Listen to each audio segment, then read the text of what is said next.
Hi guys, this is Connie, back for some more Connie Reads How to Be an Anti-Racist. Um, I just realized we're on chapter 18, and that's the last chapter of the book. So, I'm sad and excited for a variety of reasons. There's a bunch of acknowledgments as well. I don't know if I'll end up doing anything with that. It feels wrong. It feels like the book would be incomplete if I didn't actually finish it almost cover to cover. So, I guess there'll be another one after this, just to wrap it up. But for now, we are on chapter 18, titled Survival. Sadiqa and I rarely sat on the rounded cream sofa in our new home in Providence, but our nerves brought us to the living room on this day in late August 2013. We'd moved in weeks before as newlyweds. We eloped and changed our last names together months before in a picturesque affair captured in Essence's Bridal Bliss column. Sadiqa's gold dress and red accessories and cowrie shell adornments and regal aura sitting on her throne of a peninsula beach as the waves bowed under the colorful sunset were all so sublime. Still high from the pictures, we were crashing down now. We held hands, waiting for the phone call from the radiologist who performed the ultrasound and biopsy. A week prior, Sadiqa told me about the lump. She did not think much of it, probably knowing that 93% of women diagnosed with breast cancer are over 40 years old. She was 34. But she obliged my request to see a doctor that day. The phone rang. We jumped as if we were watching a horror flick. On speakerphone, the doctor said Sadiqa had invasive breast cancer. Minutes later, we were upstairs. Sadiqa could not do it. I had to call and tell a mother who had lost a daughter that her living daughter had cancer. I stood in our guest room as her mother let out a wail as Sadiqa wailed in our bedroom, as I wailed in my mind. The wailing soon stopped, if the worrying, encircling, and suffocating my wife did not. Sadiqa surveyed the fight ahead. Did I get the words out? I feel like I keep stumbling over words. The wailing soon stopped, if the worry encircling and suffocating my wife did not. Sadiqa surveyed the fight ahead. Surgery to remove the lump, chemotherapy to prevent a recurrence, close monitoring to notice and treat a recurrence. Sadiqa had time before surgery. We decided to freeze embryos in case the chemotherapy harmed her ovaries. The process dangerously overstimulated her ovaries, filling her abdomen with fluid, causing a blood clot. We slept in the hospital for a week as she recovered, all before her cancer fight. The blood clot made during surgery first too dangerous. Chemotherapy came first, which meant 3 months of watching and feeling her anguish. She was a foodie who couldn't really taste her food. She had to push through chronic fatigue to exercise.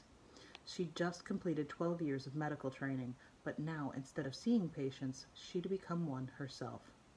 It was like training hard for a marathon and getting sick steps into the race. But she kept running, through chemotherapy, through 3 surgeries, through another year of less toxic chemotherapy, and she won. I had trouble separating Sadiqa's cancer from the racism I studied. The two consumed my life over the final months of 2013 and during the better part of 2014 and 2015. Months after Sadiqa survived stage 2 breast cancer, Ma was diagnosed with stage 1 breast cancer. She endured radiation and a lumpectomy in 2015. Those years were all about caretaking Sadiqa, helping Dad caretake Ma, and when they were sleeping or enjoying company or desiring alone time, retreating from the pain of their cancer into the stack of racist ideas I'd collected. Over time, the source of racist ideas became obvious, but I had trouble acknowledging it. The source did not fit into my conception of racism. My racial ideology, my racial identity. I became a college professor to educate away racist ideas, seeing ignorance as the source of racist ideas, seeing racist ideas as the source of racist policies, seeing mental change as the principal solution, seeing myself, an educator, as the primary solver. Watching Sadiqa's courage to break down her body, to rebuild her body, inspired me to accept the source of racist ideas I found, while researching their entire history. Even though it upended my previous way of thinking, my research kept pointing me to the same answer. The source of racist ideas was not ignorance and hate, but self-interest. Yep, I completely get that now. The history of racist ideas is the history of powerful policymakers erecting racist policies out of self-interest, then producing racist ideas to defend and rationalize the inequitable effects of their policies, while everyday people consume those racist ideas, which in turn sparks ignorance and hate. Treating ignorance and hate and expecting racism to shrink suddenly seemed like treating a cancer patient's symptoms and expecting the tumors to shrink. The body politic might feel better momentarily from the treatment, from trying to eradicate hate and ignorance, but as long as the underlying cause remains, the tumors grow, the symptoms return, and inequities spread like cancer cells, threatening the life of the body politic. Educational and moral cessation is not only a failed strategy, it is a suicidal strategy. This message of focusing on policy change over mental change was written in my next book, Stamped from the Beginning. After the book came out in 2016, I took this message on the road from our new home at the University of Florida. I talked about racist policies leading to racist ideas, not the other way around, as we have commonly thought. I talked about eliminating racist policies if we ever hope to eliminate racist ideas. I talked and talked, unaware of my new hypocrisy, which readers and attendees picked up on. What are you doing to change policy? They kept asking me in public and private. I started questioning myself. What am I doing to change policy? How can I genuinely urge people to focus on changing policy if I am not focused on changing policy? Once again, I had to confront and abandon a cherished idea. I did not need to forsake anti-racist research and education. I needed to forsake my orientation to anti-racist research and education. I had to forsake the suasionist bred into me of researching and educating for the sake of changing minds. I had to start researching and educating to change policy. The former strategy produces a public scholar. The latter produces public scholarship. In the summer of 2017, I moved to American University in the nation's capital to found and direct the Antiracist Research and Policy Center. My research in the history of racism and anti-racism revealed that scholars, policy experts, journalists, and advocates had been crucial in successfully replacing racist policy with anti-racist policy. I envisioned building residential fellowship programs and bringing to Washington dream teams of scholars, policy experts, journalists, and advocates who would be assisted by classrooms of students from the nation's most politically active student body. The teams would focus on the most critical and seemingly intractable racial inequalities. They would investigate the racist policies causing racial inequity, innovate anti-racist policy correctives, broadcast the research and policy correctives, and engage in campaigns of change that work with anti-racist power in locales to institute and test those policy correctives before rolling them out nationally and internationally. These teams would model some of the steps we can all take to eliminate racial inequality in our spaces. Admit racial inequality as a problem of bad policy, not bad people. Identify racial inequity in all its intersections and manifestations. Investigate and uncover the racist policies causing racial inequity. Invent or find anti-racist policy that can eliminate racial inequality. Figure out who or what group has the power to institute anti-racist policy. Disseminate and educate about the uncovered racist policy and anti-racist policy correctives. Work with sympathetic anti-racist policymakers to institute the anti-racist policy. Deploy anti-racist power to compel or drive from power the unsympathetic racist policymakers in order to institute the anti-racist policy. Monitor closely to ensure The anti-racist policy reduces and eliminates racial inequality. When policies fail, do not blame the people. Start over and seek out new and more effective anti-racist treatments until they work. Monitor closely to prevent new racist policies from being instituted. On the September 9th, I unveiled the vision of the Anti-Racism Center before my peers at American University. Racist Terror unveiled its vision too. After my presentation, during my late night class, an unidentified, middle-aged, hefty white male dressed in construction gear posted copies of Confederate flags with cotton balls inside several buildings. He posted them on bulletin boards outside my classroom. The timing did not seem coincidental. I ignored my fears and pressed on during the final months of 2017. This wasn't the only thing I put out of my mind. I also ignored my weight loss and pressed on. It became annoying going in and out of bathrooms only to produce nothing, only to still feel like I needed to go minutes later. But I felt I had more important matters to worry about. After all, white nationalists were running and terrorizing the United States, and their power was spreading across the Western world. I did not have a rejuvenating break during Thanksgiving. I was bedridden. The throwing up started and stopped after the weekend. The bloody diarrhea did not. It all became worse. By Christmas, things had become acute. I obliged when Sadiqa urged me to get myself checked out. Neither the nurse practitioner nor Sadiqa thought it was anything serious. I was 35, about half the median age for the worst possibility, colon cancer. I did not exhibit any of the risk factors for colon cancer, since I exercised, rarely drank, never smoked, and had been a vegan since Sadiqa and I made the change to help prevent a reoccurrence of her cancer.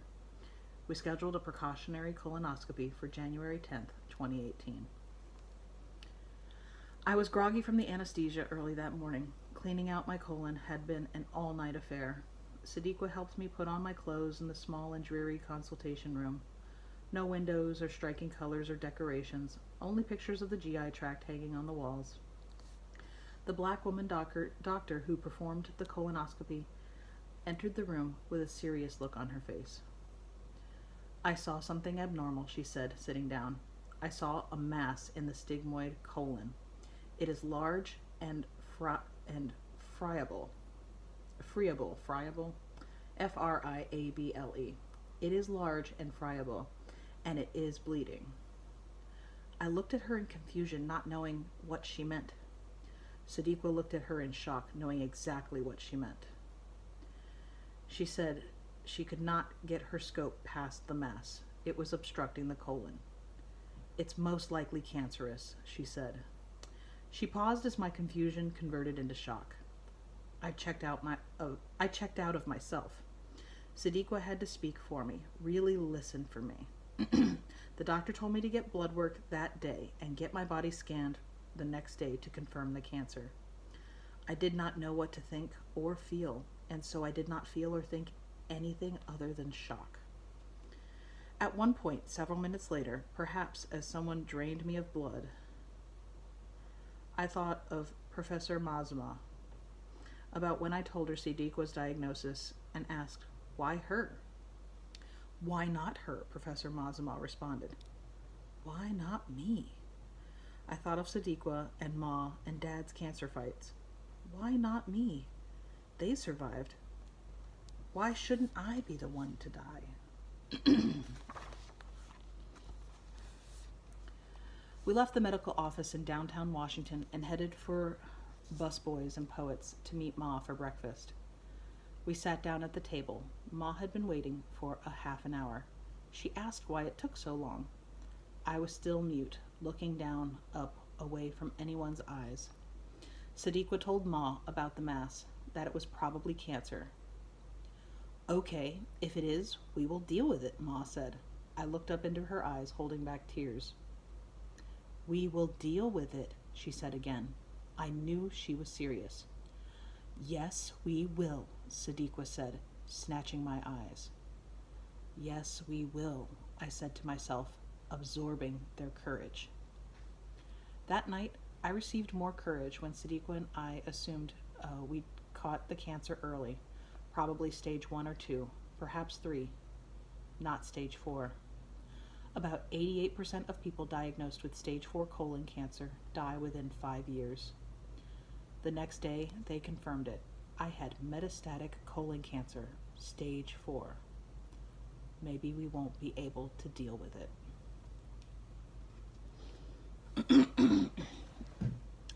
Our world is suffering from metastatic cancer, stage 4. Racism has spread to nearly every part of the body politic, intersecting with bigotry of all kinds, justifying all kinds of inequities by victim blaming, heightening exploitation, and misplaced hate, spurring mass shootings, arms races, and demagogues who paralyze nations, shutting down essential organs of democracy, and threatening the life of human society with nuclear war and climate change.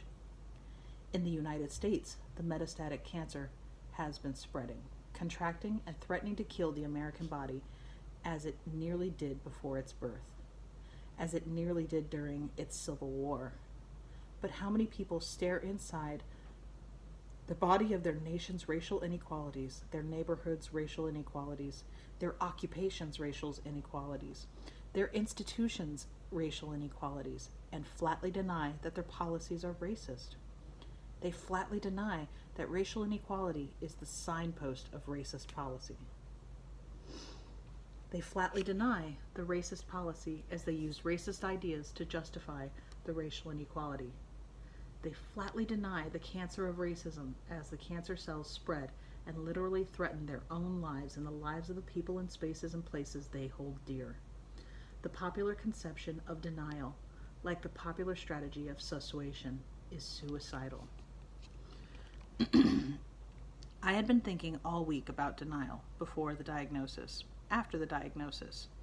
I could still not separate racism and cancer. I sat in the waiting rooms between medical meetings, tests, and procedures, writing an essay arguing that the heartbeat of racism is denial. The heartbeat of anti-racism is confession. It appeared in the New York Times on Sunday, January 14th, 2018, 3 days after my diagnosis. But my writing on the denial of racism did not stop me from denying the severity of my cancer. I could not confess I was likely to die. I need to repeat that. I could not confess I was likely to die. I had been privately making sense of racism through cancer since Sadiq's diagnosis, except now I started making sense out of my cancer through my new conception of racism. Denying my ability to succeed in my cancer fight did not differ from those denying our ability to succeed in the anti-racism fight. Denial is much easier than admission, than confession. I have cancer, the most serious stage. Cancer is likely to kill me. I can survive cancer against all odds. My society has racism, the most serious stage. Racism is likely to kill my society. My society can survive racism against all odds. I prepared myself to fight. I looked past what could harm me in the fight to see all that could bring me joy if I survived. Dancing through my life with my surviving and thriving partner, watching my nearly 2-year-old black girl grow into a phenomenal woman, growing myself into a better self through the love of my constructive family and friends and mentors I know and do not know. Engaging the open-minded readers of Stamped from the Beginning. Building the Anti-Racism Center into an intellectual factory of anti-racist policy. Witnessing my beloved New York Knicks finally win an NBA championship. Writing for The Atlantic in the same pages as W.E.B. Du Bois. Finishing this book and sharing it with the world. I looked at the anti-racist progress coming in my lifetime. The anti-racist society coming in my granddaughter's lifetime. Our great-grandchildren refusing to return to the racist time when all the victims of all forms of bigotries that feed and are fed by racism had far less resources, far less of an opportunity to be one with their humanity, to be one with human difference, to be one with our shared humanity. My treatment plan took shape like battle plans. 6 months of chemotherapy. If my tumor shrank, the chance for surgery. The chance of removing the rest of the tumors. The chance at life if there was not a recurrence. A long shot, but a chance. On Mondays every 3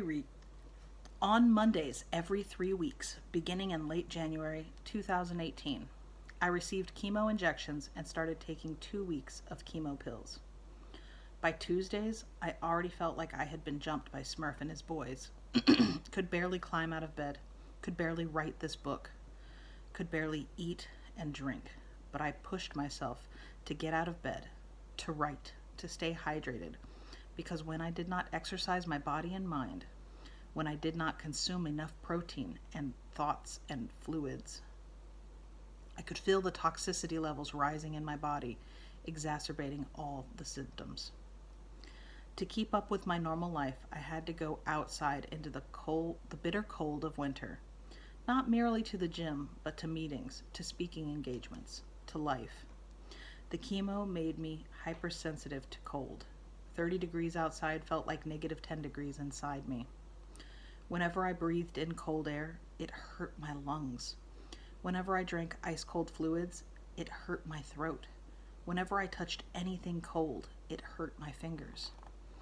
Instead of wallowing in the chronic discomfort or asking the doctor to ease the chemo, I found ways to make myself more comfortable. Pain is usually essential to healing. When it comes to healing America of racism, we want to heal America without pain. But without pain, there is no progress.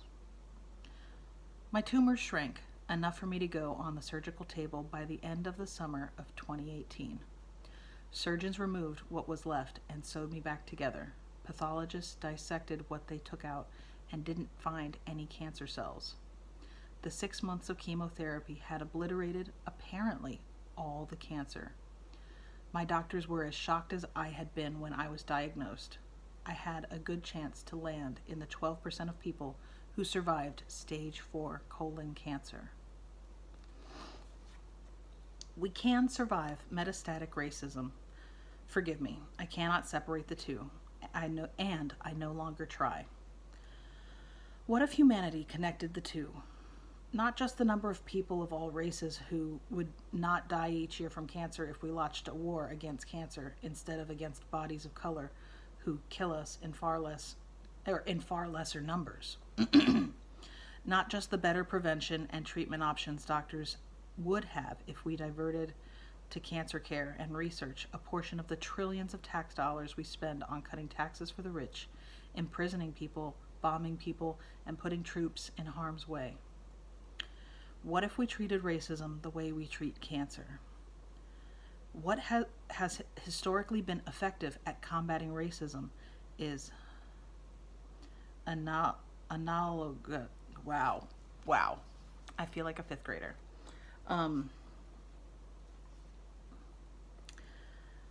What has historically been effective at combating racism is analogous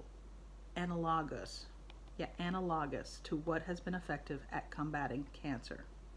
I am talking about the treatment methods that gave me a chance at life, that gave millions of cancer fighters and survivors like me, like you, like our loved ones, a chance at life. The treatment methods that gave millions of our relatives and friends and idols who did not survive cancer a chance at a few more days, months, years of life. What if humans connected the treatment plans?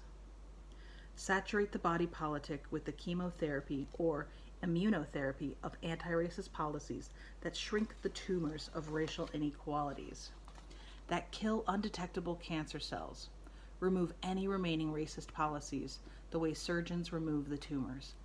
Ensure there are clear margins, meaning no cancer cells of inequity left in the body politic, only the healthy cells of equity. Encourage the consumption of healthy foods for thought and the regular exercising of anti-racist ideas to reduce the likelihood of a recurrence. Monitor the body politic closely, especially where the tumors of racial inequality previously existed. Detect and treat a recurrence early before it can grow and threaten the body politic. But before we can treat, we must believe. Believe all is not lost for you and me and our society. Believe in the possibility that we can strive to be anti-racist from this day forward. Believe in the possibility that we can transform our societies to be anti-racist. Wait a minute. I repeated that over and over again because I was too busy trying to rub my eyes. Let's just start the paragraph over again. Before we can treat, we must believe. Believe all is not lost for you and me and our society. Believe in the possibility that we can strive to be anti-racist from this day forward. Believe in the possibility that we can transform our societies to be anti-racist from this day forward. Racist power is not godly. Racist policies are not indestructible. Racial inequalities are not inevitable. Racist ideas are not natural to the human mind. Race and racism are power constructs of the modern world. For roughly 200,000 years, before race and racism were constructed in the 15th century, humans saw color, but not group the colors into continental races. Did not commonly attach negative and positive characteristics to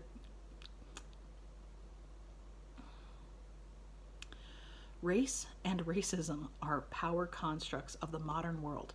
For roughly 200,000 years, before race and racism were constructed in the 15th century, humans saw color, but did not group the colors into continental races, did not commonly attach negative and positive characteristics to those colors, and rank the races to justify racial inequality, to reinforce racist power and policy. Racism is not even 600 years old. It's a cancer that we've caught early. But racism is one of the fastest spreading and most fatal cancers humanity has ever known. It is hard to find a place where its cancer cells are not dividing and multiplying. There is nothing I see in our world today, in our history, giving me hope that one day anti-racists will win the fight, that one day the flag of anti-racism will fly over a world of equity. What gives me hope is a simple truism. Once we lose hope, we are guaranteed to lose. But if we ignore the odds and fight to create an anti-racist world, then we give humanity a chance to one day survive, a chance to live in communion, a chance to be free, forever free. And that's the end of chapter 18, and technically the end of the book. Thank you guys so much. I think there's a lot of other pages and information that I may or may not try to scroll through, but we'll find out next time. Be careful with that and enjoy, please and thank you, and I will see you in the next chapter. Have a good one.